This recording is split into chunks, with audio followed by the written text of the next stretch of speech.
Welcome to our channel Way to Win. Hi friends, എല്ലാവർക്കും പുതിയൊരു വീഡിയോയിലേക്ക് സ്വാഗതം. അപ്പോൾ കഴിഞ്ഞ ദിവസം മുതൽ ഒരു പോസ്റ്റിന്റെ സർട്ടിഫിക്കറ്റ് അപ്ലോഡ് ചെയ്യാനുള്ള മെസ്സേജ്, അതായത് നമ്മുടെ ഡിക്ലറേഷൻ അപ്ലോഡ് ചെയ്യാനുള്ള മെസ്സേജ് വന്നു തുടങ്ങിയിട്ടുണ്ടായിരുന്നു. പോസ്റ്റ് ഏതാണെന്ന് ചോദിച്ചാൽ ഫീൽഡ് വർക്കർ, അതായത് ഹെൽത്ത് ഡിപ്പ് സർവീസിൽ ഫീൽഡ് വർക്കർ ആയിട്ടുള്ള ഒരു പോസ്റ്റിന്റെ സർട്ടിഫിക്കറ്റ് അപ്ലോഡ് ചെയ്യാനായിട്ട്, അല്ലെങ്കിൽ സെൽഫ് ഡിക്ലറേഷൻ ഫോം ഫില്ല് ചെയ്ത് അപ്ലോഡ് ചെയ്യാനായിട്ടുള്ള മെസ്സേജ് വന്നു തുടങ്ങിയിട്ടുണ്ടായിരുന്നു. അപ്പൊ അതിന്റെ ഡീറ്റെയിൽസ് കുറെ ആൾക്കാർ ചോദിച്ചിട്ടുണ്ട്. കാരണം ഇത് ചോദിക്കാൻ കാരണം എന്ന് പറഞ്ഞാൽ ഇത് കുറേ വർഷങ്ങൾക്ക് മുമ്പുള്ള ഒരു സംഭവമാണ്. അപ്പൊ അതിനെ കുറിച്ച് പറയുന്നതിന് മുമ്പ് നമുക്ക് അതിന്റെ ആ ഒരു വന്ന വഴി നമുക്കൊന്ന് ഓർത്തു നോക്കാം. ഓക്കെ, അപ്പൊ നമുക്ക് നേരെ 2019 പോകാം. 2019, അതായത് നമ്മുടെ കൊറോണയ്ക്കൊക്കെ തൊട്ട് മുമ്പ് ആ സമയത്ത് വന്ന നമ്മുടെ LDC വേരിയസ് 207/2019 സമയത്ത് വന്ന ഒരു നോട്ടിഫിക്കേഷനാണ് ഇത്. അതായത് 546/2019 ഹെൽത്ത് സർവീസിൽ ഫീൽഡ് വർക്കർ. ആ സമയം നിങ്ങൾക്ക് ഓർമ്മ കാണും. ഓക്കെ, നമ്മൾ ഒരിക്കലും മറക്കത്തില്ല കൊറോണ സമയമൊക്കെ.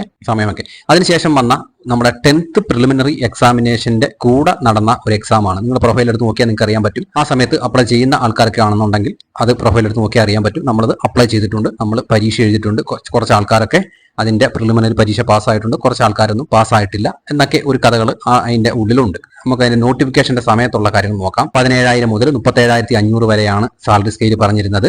എല്ലാ ജില്ലയിലും ആന്റിസിപ്പേറ്റഡ് വേക്കൻസിയാണ്. ജില്ലാ തലത്തിലുള്ള എക്സാം ആയിരുന്നു, അതുകൊണ്ട് ആന്റിസിപ്പേറ്റഡ് വേക്കൻസിയാണ് കൊടുത്തിരുന്നത്. അതുപോലെ തന്നെ 18-36 വരെയാണ് ഇതിന്റെ ജനറലിന് ഏജ് ലിമിറ്റ്. പിന്നെ OBC 3 വയസ്സ് ഇളവുണ്ട്, SC ST 5 വയസ്സ് ഇളവുണ്ട്. ഇതൊക്കെ നമുക്ക് പൊതുവായിട്ട് പറയുന്ന കാര്യങ്ങളാണ്. ഇനി അതിന്റെ ക്വാളിഫിക്കേഷൻ നോക്കി. ക്വാളിഫിക്കേഷന്റെ കാര്യം പറയുന്നത് must have studied up to 8ാം standard or its equivalent. Okay, ഇങ്ങനെയാണ് പറഞ്ഞിരുന്നത് നോട്ടിഫിക്കേഷൻ സമയത്ത്. അതായത് 8ാം സ്റ്റാൻഡേർഡോ അതിന് ഈക്വൽ ആയിട്ട് വരുന്ന ഏത് ക്വാളിഫിക്കേഷൻ ഉണ്ടെങ്കിലും അപ്ലൈ ചെയ്യാൻ പറ്റും എന്നാണ് അതിന് പറഞ്ഞിരുന്നത്.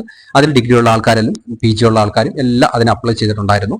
അങ്ങനെ നമ്മൾ പോയിട്ട് എക്സാം എഴുതി.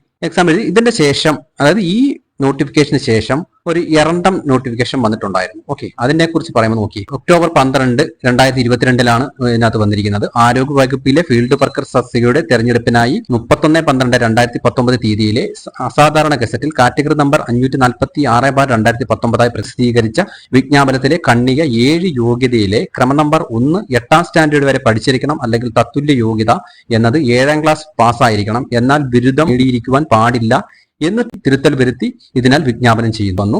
അത് അങ്ങനെ പോയി ഏകദേശം 6 വർഷം ആയിട്ടുണ്ട്. അപ്പൊ ഡിഗ്രി ഉള്ള ആൾക്കാരെ ഇതിൽ നിന്ന് ഒഴിവാക്കാനുള്ള തീരുമാനത്തിലേക്ക് വന്നിട്ടുണ്ട്. അപ്പൊ നമുക്ക് ഷോർട്ട് ലിസ്റ്റ് വന്നു, അതായത് പ്രിലിമിനറി പാസ്സായ ആൾക്കാരുടെ ഷോർട്ട് ലിസ്റ്റ് വന്നു. നമ്മൾ പറഞ്ഞിട്ടുണ്ട് ഡിഗ്രി ഉള്ള ആൾക്കാരും ഡിഗ്രി ഇല്ലാത്ത ആൾക്കാരും എല്ലാവരും എഴുതിയ പ്രിലിമിനറി എക്സാം ആണ്. 10th ലെവലായിരുന്നു. ഈ എക്സാമിന്റെ ഷെഡ്യൂളിലോട്ട് നമുക്കൊന്ന് പോകാം. അപ്പൊ തിരുവനന്തപുരത്ത് ഏകദേശമാണ് പറയുന്നത്, കറക്റ്റ് കണക്കിന് ഞാൻ എടുത്തിട്ടില്ല. ഏകദേശം 6,500 പേരാണ് ഈ ഫീൽഡ് വർക്കറിന്റെ പ്രിലിമിനറി പരീക്ഷ പാസ്സായത്. 6,500 ഞാൻ വീണ്ടും പറയുന്നത് ഏകദേശം ഒരു കണക്കാണ്.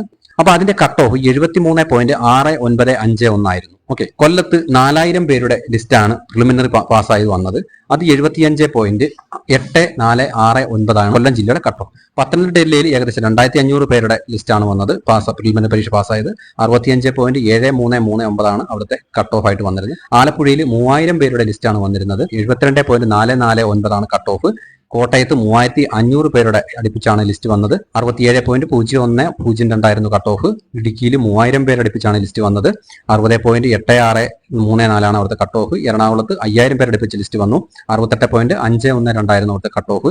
തൃശ്ശൂർ 5,000 പേരടുപ്പിച്ചാണ് ലിസ്റ്റ് വന്നത്. 69.2491 ആണ് അവിടുത്തെ കട്ട് ഓഫ്. പാലക്കാട് 4,000 പേര് ലിസ്റ്റ് പ്രിലിമിനറി പാസ്സായത്. 70.4744 ആയിരുന്നു കട്ട് ഓഫ്. മലപ്പുറത്ത് 5,000 പേരുടെ ലിസ്റ്റാണ് വന്നത്. 69.2007 ആണ് അവിടുത്തെ കട്ട് ഓഫ്. കോഴിക്കോട് 5,000 പേരുടെ ലിസ്റ്റാണ് വന്നിരുന്നത്. 72.2565 ആണ് അവിടുത്തെ കട്ട് ഓഫ്. അതുപോലെ തന്നെ വയനാട് 2,000 പേരടുപ്പിച്ചാണ് ലിസ്റ്റ് വന്നത്. 67.1248 ആണ് കട്ട് ഓഫ്. കണ്ണൂർ 5,000 പേരുടെ ലിസ്റ്റാണ് വന്നത്. 69.0532 ആണ് കട്ട് ഓഫ് വന്നത്. കാസർഗോഡ് 3,000 പേരടുപ്പിച്ചാണ് ലിസ്റ്റ് വന്നത്. 62.6465 ആണ് അവിടുത്തെ കട്ട് ഓഫ്. അപ്പൊ ഞാൻ പറഞ്ഞു പ്രിലിമിനറി പരീക്ഷ പാസ്സായ ആൾക്കാരുടെ എണ്ണം ഒരു ഏകദേശം ഐഡിയ ആണ് പറഞ്ഞത്. ഇത് കൂടുതലോ കുറവാക്കി ആയിരിക്കും, ഞാൻ കണക്ക് കറക്റ്റ് ആയിട്ട് നോക്കിയിട്ടില്ല. ഓക്കെ, അപ്പൊ ഇങ്ങനെയായിരുന്നു അതിന്റെ ആ പ്രിലിമിനറി പരീക്ഷ പാസ്സായ ആൾക്കാരുടെ ലിസ്റ്റാണ് ഈ വന്നത്.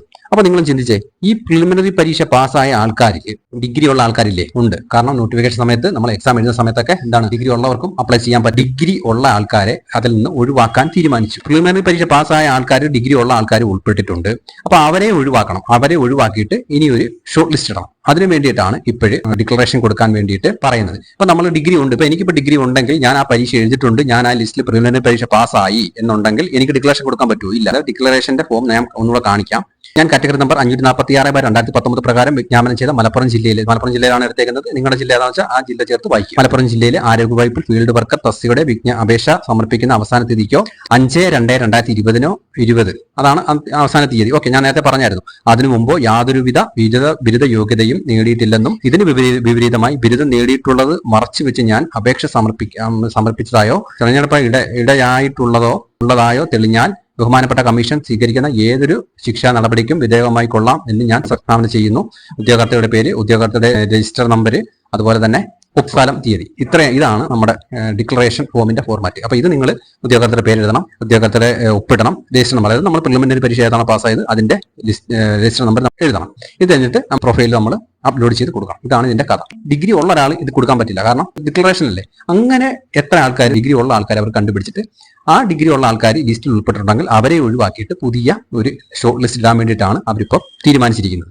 ഓക്കെ, അപ്പൊ നിങ്ങൾ ചോദിക്കും, സർട്ടിഫിക്കറ്റ് അപ്ലോഡ് ചെയ്യാൻ വന്നവർക്കെല്ലാം ഈ ലിസ്റ്റിൽ വരാൻ സാധ്യത ഉണ്ടോ എന്ന്. അത് ഉണ്ടോ ഇല്ലയോ നമുക്കിപ്പോൾ പറയാൻ പറ്റില്ല, കാരണം വേക്കൻസി കൂടെ നമുക്ക് അതോടെ പറയുമ്പോൾ നിങ്ങൾക്ക് മനസ്സിലാവും. തിരുവനന്തപുരത്ത് ഇപ്പോൾ കറന്റ് 25 വേക്കൻസിയാണ് റിപ്പോർട്ട് ചെയ്തിരിക്കുന്നത്. കൊല്ലത്ത് 1 വേക്കൻസിയാണ് റിപ്പോർട്ട് ചെയ്തത്. പത്തനംതിട്ടയിൽ 5 വേക്കൻസിയാണ് റിപ്പോർട്ട് ചെയ്തിരിക്കുന്നത്. ആലപ്പുഴയിൽ 20 വേക്കൻസിയാണ് റിപ്പോർട്ട് ചെയ്തിരിക്കുന്നത്. കോട്ടയത്ത് 8 വേക്കൻസിയാണ് റിപ്പോർട്ട് ചെയ്തിരിക്കുന്നത്. ഇടുക്കിയിൽ 1 വേക്കൻസിയാണ് റിപ്പോർട്ട് ചെയ്തിരിക്കുന്നത്. എറണാകുളത്ത് 10 വേക്കൻസി റിപ്പോർട്ട് ചെയ്തിട്ടുണ്ട്. തൃശ്ശൂർ 10 വേക്കൻസി, പാലക്കാട് 11 വേക്കൻസി, മലപ്പുറത്ത് 7 vacancy, Kozhikode 16 vacancy, Wayanad 7 vacancy, Kannur 17 vacancy, Kasaragod 7 vacancy. ഇങ്ങനെയാണ് വേക്കൻസിയുടെ ഷെഡ്യൂൾ. അപ്പോൾ നമ്മൾ ഈ തിരുവനന്തപുരം ജില്ലയിൽ നമ്മൾ എക്സാം എടുത്ത് നോക്കുവാണെങ്കിൽ ഈ 6500 പേരിൽ ഡിഗ്രി ഉള്ളവരും ഉണ്ട്. ഓക്കെ, അപ്പോൾ ഈ ഡിഗ്രി ഉള്ളവരെ നമ്മൾ ഒഴിവാക്കി കഴിഞ്ഞാൽ ഇതിനകത്ത് എത്ര ആൾക്കാർ ഉൾപ്പെടും എന്നാണ് നമ്മൾ ചിന്തിക്കേണ്ടത്. അപ്പോൾ വരാൻ സാധ്യതയുള്ള ആൾക്കാർക്കാണ് സർട്ടിഫിക്കറ്റ് അപ്ലോഡ് ചെയ്യാനുള്ള മെസ്സേജ് പോയിരിക്കുന്നത്. ഓക്കെ, ഷോർട്ട് ലിസ്റ്റിൽ, അതായത് നമ്മുടെ പ്രിലിമിനറി എക്സാം പാസ്സായ അവർക്ക് സർട്ടിഫിക്കറ്റ് അപ്ലോഡ് ചെയ്യാനുള്ള മെസ്സേജ് പോയിട്ടുണ്ട്. ഓക്കെ, ഒരു ആവറേജ് വെച്ചിട്ട് അവർക്ക് സർട്ടിഫിക്കറ്റ് അപ്ലോഡ് ചെയ്യാനുള്ള മെസ്സേജ് പോയിട്ടുണ്ട്. ഇൻ കേസ് ആ മെസ്സേജ് പോയവർക്ക് ഡിഗ്രി ഉള്ള ആൾക്കാർ അതിൽ നിന്ന് ഒഴിവാക്കി വരുമ്പോൾ ആൾക്കാർ കുറവാണെന്നുണ്ടെങ്കിൽ ഇനി ഒരു ഘട്ടവും കൂടെ ആ ഷോർട്ട് ലിസ്റ്റിലുള്ള, അതായത് പ്രിലിമിനറി പരീക്ഷ പാസ്സായ അവർക്ക് ഒരു ഘട്ടവും കൂടെ സർട്ടിഫിക്കറ്റ് അപ്ലോഡ് ചെയ്യാനുള്ള മെസ്സേജ് വരാനുള്ള സാധ്യതയുണ്ട്. ഓക്കെ, അതായത് നമ്മുടെ പ്രിലിമിനറി പരീക്ഷ പാസ്സായ ആൾക്കാർ ഡിഗ്രി ഉള്ളവരുണ്ട്. അപ്പോൾ ഡിക്ലറേഷൻ കൊടുക്കുമ്പോൾ ഡിഗ്രി ഉള്ള ആൾക്കാർ അതിൽ നിന്ന് ഒഴിവാകും. ഓക്കെ, ഡിഗ്രി ഉള്ള ആൾക്കാർ അതിൽ നിന്ന് ഒഴിവാകുമ്പോൾ ചിലപ്പോൾ നമ്മൾ ഈ 6500 എന്ന് പറയുന്നത് കുറച്ച് അധികം ആൾക്കാർ ഡിഗ്രി ഉള്ള ആൾക്കാരുണ്ടെങ്കിൽ അവർ അത്രയും പേര് അതിനകത്ത് നിന്ന് ഒഴിവായി പോകും. ബാക്കിയുള്ള ആൾക്കാരെ ഇവർക്ക് കിട്ടുന്നില്ല എന്നുണ്ടെങ്കിൽ, വേക്കൻസിക്ക് അനുസരിച്ച് കിട്ടുന്നില്ല എന്നുണ്ടെങ്കിൽ ഒരു വട്ടം കൂടെ ആ പ്രിലിമിനറി പരീക്ഷ പാസ്സായ ആൾക്കാരുടെ എടുത്തിട്ട് ബാക്കിയുള്ള ആൾക്കാർക്ക്, കുറച്ച് ആൾക്കാർക്ക് കൂടെ സർട്ടിഫിക്കറ്റ് അപ്ലോഡ് ചെയ്യാനുള്ള മെസ്സേജ് വരാനുള്ള സാധ്യതയുണ്ട്. ഇത് സാധ്യതയാണ്, ഒരു ഉറപ്പില്ല. 6500 പേരിൽ ഡിഗ്രി ഉള്ളവരെ ഒഴിവാക്കിയതിന് ശേഷവും ഈ 25 വേക്കൻസി, അല്ലെങ്കിൽ ഒരു എത്ര വേക്കൻസി വരുമെന്ന് നമ്മൾ ആവറേജ് കൂട്ടിയാൽ തന്നെ ഒരു 1000-1500 പേരെ കിട്ടിയാൽ തന്നെ അവർക്ക് ആളായി. അപ്പൊ ഇതാണ് ഇപ്പോഴത്തെ ഒരു സാഹചര്യം. ഫീൽഡ് വർക്കർ, ആരോഗ്യവകുപ്പിലെ ഫീൽഡ് വർക്കറിന്റെ ഒരു കാര്യം എന്ന് പറയുന്നത്. അതായത് സർട്ടിഫിക്കറ്റ് അപ്ലോഡ് ചെയ്യാനുള്ള, അതായത് ഡിക്ലറേഷൻ കൊടുക്കാൻ മെസ്സേജ് വന്ന ആൾക്കാർ, നിങ്ങൾ ഈ സർട്ടിഫിക്കറ്റ് നിങ്ങളുടെ പ്രൊഫൈൽ, ഡിക്ലറേഷന്റെ ഫോം നിങ്ങളുടെ പ്രൊഫൈലിൽ വന്നിട്ടുണ്ടായിരിക്കും. അത് പൂരിപ്പിച്ച് നിങ്ങൾ പ്രൊഫൈലിൽ ആഡ് ചെയ്യുക. ഇത്രയും ചെയ്ത് വെക്കുക. ഇനി സർട്ടിഫിക്കറ്റ് അപ്ലോഡ് ചെയ്യാനും കൂടെ വന്ന ആൾക്കാർ സർട്ടിഫിക്കറ്റ് അപ്ലോഡ് ചെയ്യുക. അതായത് നിങ്ങൾ 10th സ്റ്റാൻഡേർഡ് കൊടുക്കുക. ഇനി 10 വരെ പഠിച്ചിട്ടില്ല, 8ാം സ്റ്റാൻഡേർഡ് വരെ പഠിച്ചിട്ടുണ്ടെങ്കിൽ 8ാം സ്റ്റാൻഡേർഡിന്റെ അത് കൊടുക്കുക. അല്ലെങ്കിൽ 9ാം ക്ലാസ് ആണെങ്കിൽ 9ാം ക്ലാസ് കൊടുക്കുക, 10ാം ക്ലാസ് ആണെങ്കിൽ 10ാം ക്ലാസ് കൊടുക്കുക. അതുപോലെ തന്നെ NCL ഉണ്ടെങ്കിൽ NCL കൊടുക്കുക, അല്ലെങ്കിൽ കാസ്റ്റ് സർട്ടിഫിക്കറ്റ് ഉണ്ടെങ്കിൽ കാസ്റ്റ് കൊടുക്കുക.